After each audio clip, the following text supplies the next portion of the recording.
Enter the demanding arena of modern man's life, where the delicate equilibrium between work, love, and personal well being is a constant tightrope walk. Join us as we unravel the secrets of mastering the art of work life love balance, a journey filled with challenges, triumphs, and the pursuit of fulfillment on multiple fronts.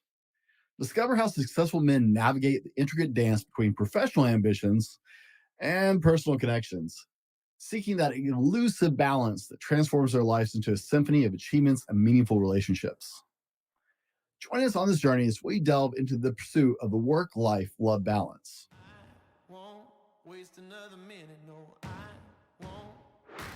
Here's the $1,000,000 question: how do men like us reach our full potential, grow into the men we dream of being, while taking care of our responsibilities, working, being good husbands, fathers, and still take care of ourselves? Well, that's the big question. In this podcast, we'll help you answer those questions and more. My name is Brent, and welcome to the Fallible Man Podcast. In a world that thrives on productivity and success, finding the balance between a thriving career and a fulfilling personal life can be, well, let's face it, a Herculean task. This challenge is particularly resonant for men navigating the intricate interplay of work, love, and personal growth. By the way, my name's Brent, and welcome to the Fallible Man Podcast, your home for all things man. Hey, a big shout out to Fallible Nation. That's our private community. You can find more about that in the show notes. A warm welcome to you, our first-time listeners. Hey, thanks for checking us out. We know there's a lot out there asking for your attention, so we really appreciate you to take the time to get to know us and give us a chance. We love to hear what you think about the show, so be sure and drop us a note or a review. I'd love to get your ideas on what we're doing with the show and what you think could get better or what you think about it, period. Now, in this episode, we embark on a quest to harmonize the professional and personal aspects of life. Discover how successful men navigate this intricate dance between ambitions, professional world, personal connections, trying to get that just balance that doesn't generally exist. I'm looking for a more articulate word, but really, right, it's a balancing game, and all of us struggle with it. I talk to a lot of guys, and this is one of those things that just eludes most people. In this episode today, we're going to look at 5 keys for successfully making all work.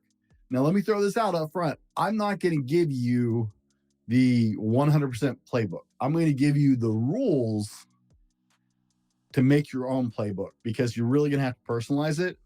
But I'll give you the 5 key rules that you need to put in your life, and then work out which piece of those rules works best for you.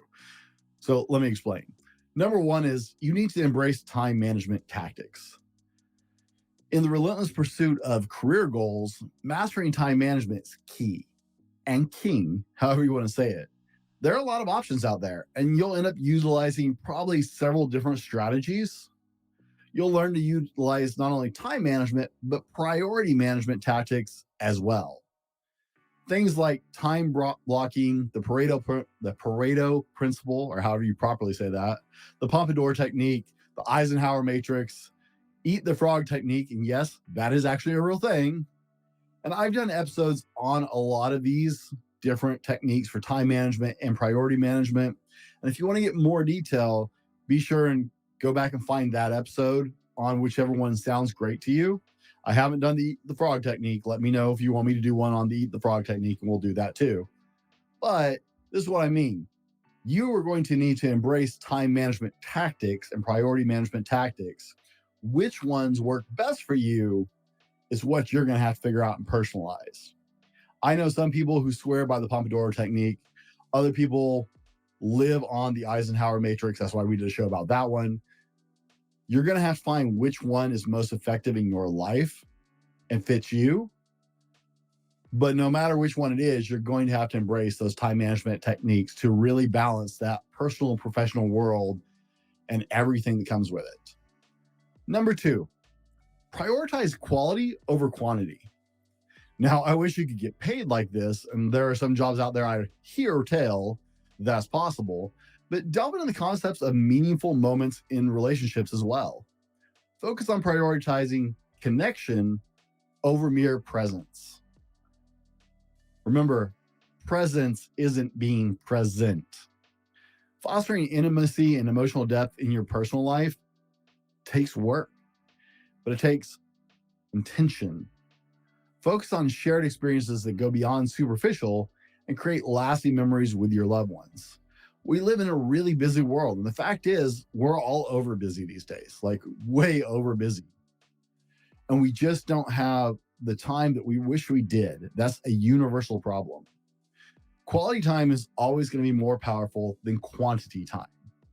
Just because you're physically present doesn't mean you're actually present or you're actually intentional.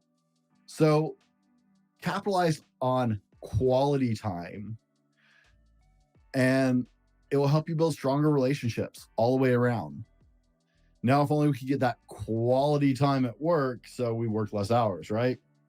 But in your relationships, quality time is king. Number 3, communication in the chaos is everything. Navigating the chaos of a demanding career requires effective communication, because if you're not communicating at work, you're probably doing something wrong and you're probably going to miss something.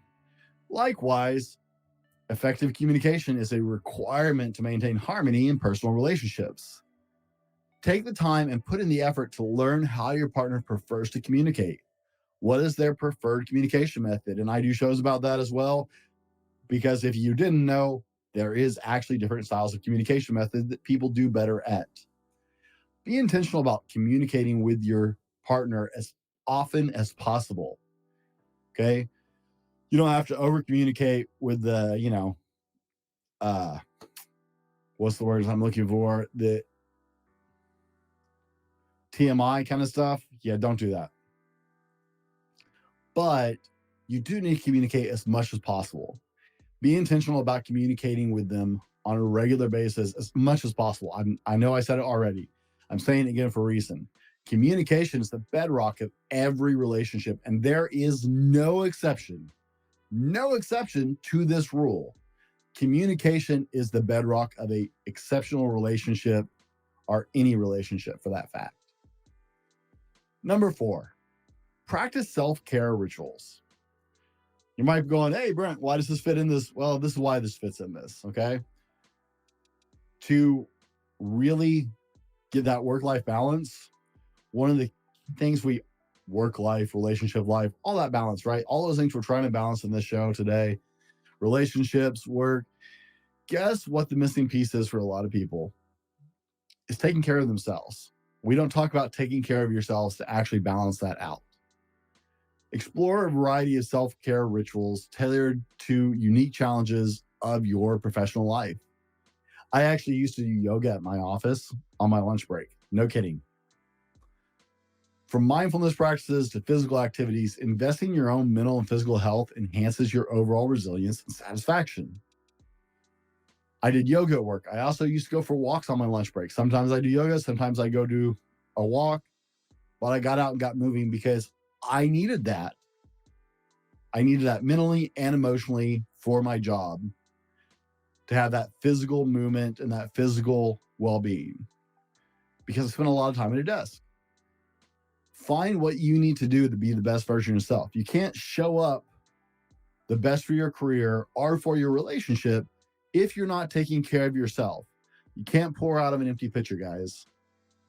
And if you're trying to both balance healthy relationships and a bustling, busy work schedule and everything else you're trying to do, the first thing that usually drops is you. So actually take some time to make sure you're taking care of yourself, because you can't show up good for anybody else if you don't show up for you first. Number 5, set boundaries. Understand the importance of setting boundaries in both the professional and the personal spheres. Without boundaries to ensure that your professional ambitions don't encroach upon your personal life and vice versa, you're going to struggle. Learn to establish clear limits. Fostering a healthier balance and preventing burnout will make things work so much more effectively for you. Limits are so important, okay? I know I just didn't even say that eloquently because I don't know how to put this clearly enough to you guys. Boundaries are not a negative thing. They allow you to function without the burnout that will overwhelm you otherwise.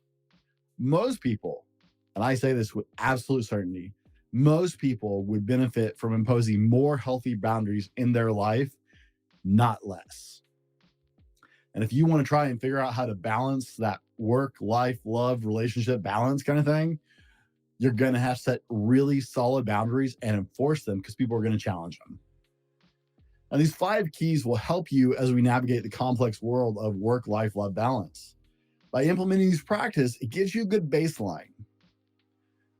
It's not a clear-cut roadmap. You're going to have to try different pieces of these 5 key elements to find what works effectively for you. But I know a lot of men who've been very successful in business and lost their relationships entirely, or had their relationship delve into something that wasn't really a healthy relationship at all. It took them years to try and rebuild that or fix that because they neglected those relationships on the climb. I also know men who have passed up large-scale professional success because they wouldn't sacrifice their relationship, and I don't blame them at all for that. The truth is that balance isn't something that's associated with greatness, but you can reach greatness without completely forsaking the things that matter in your life. It may take you a little longer. It may means that you have to get really, really about the way you do things. And you're certainly going to have to be much more intentional about it than a lot of people are about their lives. But you don't have to give up everything to accomplish the things you want to. Now, we've dove into these steps in more depth in previous shows. Like I said, if you'd like to go deeper on any one of them for more clarification, we've talked about the various priority and time management techniques before, as well as setting boundaries and pretty much everything else we covered. Today's show is just put it together in context for what you really need as you strive for that work-life love balance. Now, if you enjoyed the show, do me a favor, go give us a review on Apple Podcasts and share what you think about it. If you have questions or thoughts or comments, I'd love to hear them, and you can always reach out to me. You can leave a note on any of my websites, or you can leave a comment. Be better tomorrow because what you do today, and we'll see you on the next one.